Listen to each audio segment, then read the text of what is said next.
Patrick Hutzel from intensivecarehotline.com with another quick tip for families in intensive care. So one of our clients has their sister, their 61-year-old sister in LTAC, and she had a cardiac arrest earlier in the year and ended up with a tracheostomy and a ventilator. Now, she's now in LTAC. A couple of weeks ago, she became very close to coming off the ventilator, and apparently even her tracheostomy got capped, and then she ended up with pneumonia and she went backwards. Now, the sister says, nothing has happened from there. They still can't cure the pneumonia, and she's been lying in bed ever since. She thinks that the LTAC is trying to hold on to her sister to make some money instead of doing what is right for patients, which is to get them off the ventilator and get them out as quickly as possible. Now, obviously, if you're wondering what's an LTAC, LTAC stands for Long-Term Acute Care Hospital and is very specific to the US market. LTACs only exist in the United States as of 2024. LTACs are designed to take critically ill patients out of intensive care with a ventilator, tracheostomy, and often with a PEG tube. Now, we strictly advise against the PEG tube. The nasogastric tube will be perfectly fine, but I've made countless videos about that, so you can go to our website, intensivecarehotline.com, and you can check out more there. So we also strictly advise against LTAC. Never, ever let your critically ill loved one from ICU go to LTAC if you're in the United States. So let me read out the email from our client and see what she says further with her sister, what's happening there now in LTAC. Hi, Patrick. So my sister now has an infection in her bloodstream, right? That's also known as a sepsis. They want a chest catheter that was placed for dialysis, which is no longer needed, removed. They also want her PICC line removed and replaced with a midline. The PICC line replacement may happen today. The catheter removal must be done in a hospital and may take a few days to schedule. Do you think it is safe/dangerous to wait a few days since she does have the bloodstream infection? Should we try to get her back to ICU? They are saying here in the LTAC that 911 won't take her. She's on vancomycin, cefepime, and meropenem. Right. So this is what happens when critically ill patients go to LTAC prematurely and unnecessarily. They are often faced with so many challenges when they come out of ICU that LTAC simply don't know how to deal with it. Now, she has a bloodstream infection from the dialysis catheter. That means the LTAC doesn't have the skills to keep the catheter side clean and free of infection. That should tell you everything that you need to know about an LTAC. And I encourage you to look up LTAC reviews on Google. Just type in your local LTAC if you're in the US and find out what families say about the LTACs. Read it. And then you will understand why I'm saying do not let your loved one go to LTAC if you are in the United States. Full stop. Right? So, should she be going back to a hospital? Absolutely, she should. And we also helped clients over the years to go from LTAC back to ICU. Now, here is another word of warning, because we're saying do not let your loved one go to LTAC under any circumstances. And we have seen that when patients go from ICU to LTAC, they often bounce back within 24, 72 hours back to ICU, and then they often bounce back to another ICU because the ICU where the patient got discharged from no longer has a bed available. You will also find that some ICUs want to send your loved one to an LTAC hours away, sometimes to a different state, 4 hours away, 6 hours away. I've seen people going from Tennessee to up to Massachusetts to Ohio. Crazy situations that I've seen over the many years that we've been consulting and advocating, and it just doesn't make any sense. So put your foot down from day one when you have your loved one critically ill in intensive care. Make sure they're not going to LTAC.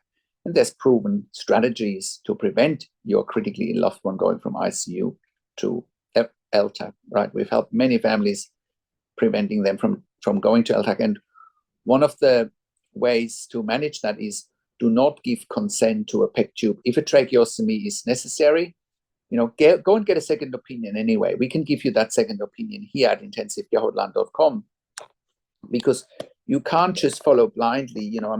This is a once-in-a-lifetime situation that you simply can't afford to get wrong, right? You cannot afford to get that situation wrong. And therefore, you need a second opinion from day one. You need someone to guide you. You need someone to handhold you through this once-in-a-lifetime situation that you simply can't afford to get wrong.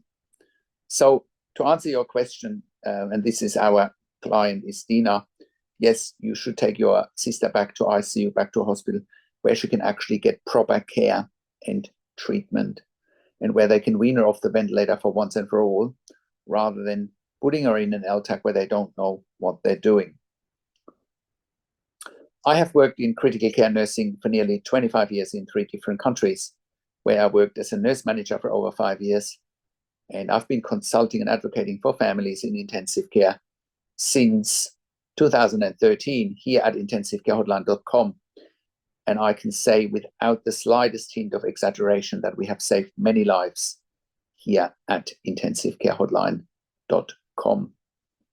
And you can verify that when you go to intensivecare.hotline.com, click our testimonial, or have a look at our testimonial section, or have a listen to our intensivecare.hotline.com podcast, where we interviewed clients and have a listen to what our clients are saying about the work that we've done for their families. And that's why we created a membership for families of critically ill patients in intensive care. And you can become a member if you go to intensivecare.hotline.com, if you click on the membership link, or if you go to intensivecaresupport.org directly. In the membership, you have access to me and my team 24 hours a day in the membership area and via email. And we answer all questions intensive care related. In the membership, you have exclusive access to 21 ebooks and 21 videos that I have personally written and recorded, helping you, making sure that you make informed decisions, have peace of mind, control, power, and influence, so that you can impact decision making fast, so that your loved one gets best care and treatment. I also do one-on-one consulting and advocacy over the phone, Zoom, WhatsApp, Skype, whichever medium works best for you.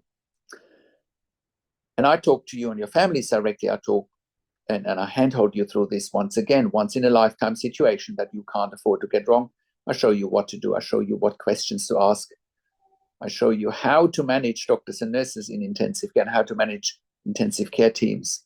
I also talk to doctors and nurses directly on your behalf if you want me to do that. And I ask all the questions that you haven't even considered asking, but must be asked when you have a loved one critically ill in intensive care. I also represent you in family meetings with intensive care teams. We also do medical record reviews in real time so that you can get a second opinion in real time. We also do medical record reviews after intensive care if you have unanswered questions, if you need closure, or if you are suspecting medical negligence. And all of that you get at intensivecare.hotline.com.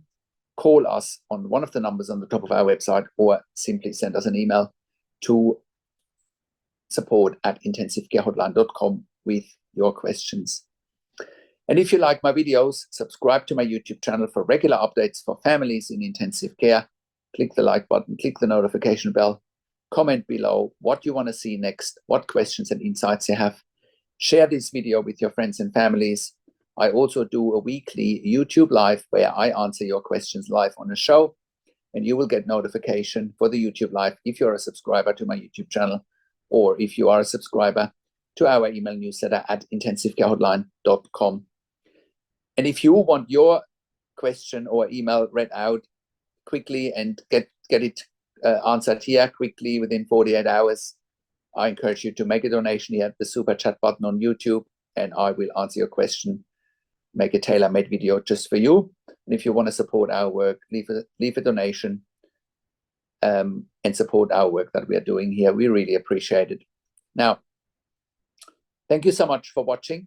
This is Patrick Hutzel from intensivecare.hotline.com, and I will talk to you in a few days. Take care for now.